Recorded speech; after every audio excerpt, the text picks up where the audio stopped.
centrálach sme zisťovali, či za to strany aj zodpovednosť.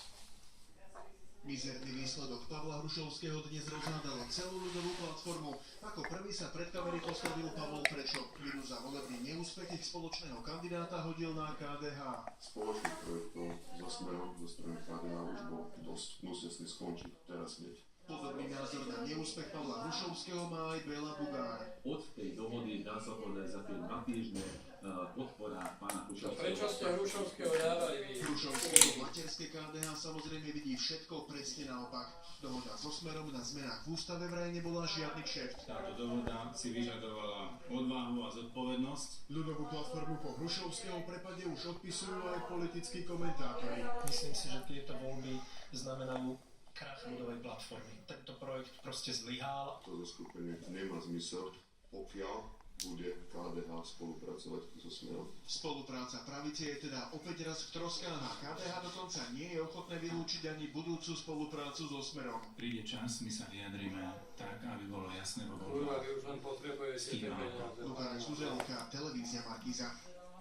4 milióna Slovákov pracuje na západe. Za hranice nás stále lákajú priepastné rozdiely vo výplatách. Do Rakúska, Nemecka, Anglická alebo Česká ročne odchádzajú tisíce Slovákov. U nás síce znižujú nezamestnanosť, ale zostávajú po nich prázdne dediny.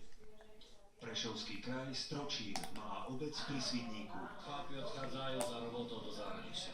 Starosta hovorí o nežiadanom jave, ktorý vysťahovalectvo prinieslo do obce. Rodiny ostávajú bez otcov a tým dochádza aj často k rozvodom. Všetci sú tam, lebo tu v Svrčine nerobí nikto. Obyvatelia nemajú prácu a zahraničie je často jediným riešením. Ostane ako v Bulharsku, v Rumunsku, prázdne dediny. Vysťahovalectvo dokázala pribrzdiť iba kríza, a to len na niekoľko rokov. Sú dva zlomové momenty, je vstup do Európskej únie v 2004 a potom otvorenie trhu práce v 2011. Otvorenie pracovného trhu v Nemecku a Rakúsku opäť naštartovalo ťaženie Slovákov za robotou. Výpady do cudziny v posledných rokoch rastú. Ale je to prirodzená súčasť toho, že sme sa stali vlastne súčasťou nejakého väčšieho priestoru, v ktorom hráme síce tú úlohu tých zaostalejších a menej vyvinutejších, ale máme tu možnosť byť v priamom kontakte s Spojeným svetom.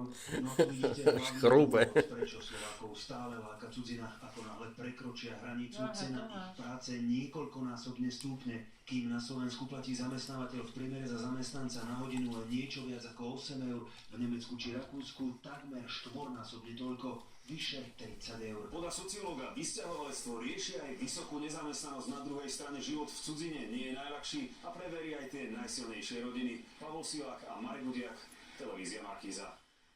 Za únosom strateného lietadla bol pravdepodobne jeden z pilotov. Vyšetrovatelia podrobne prezerajú všetko, čo našli v ich domoch.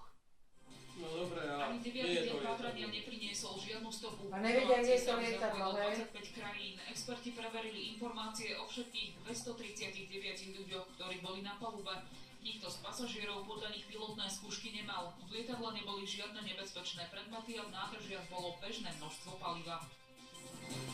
Smog v Paríži neustupuje, práve naopak ešte viac hustol. Na cesty preto budú môcť výjsť iba autá a motorky s nepárnym číslom štátnej poznávacej značky. Dobrá, Ebinka, dobrá. Výnimku budú mať iba elektromobily, autá s hybridným pohonom alebo tie, v ktorých budú sedieť traja ľudia. Takému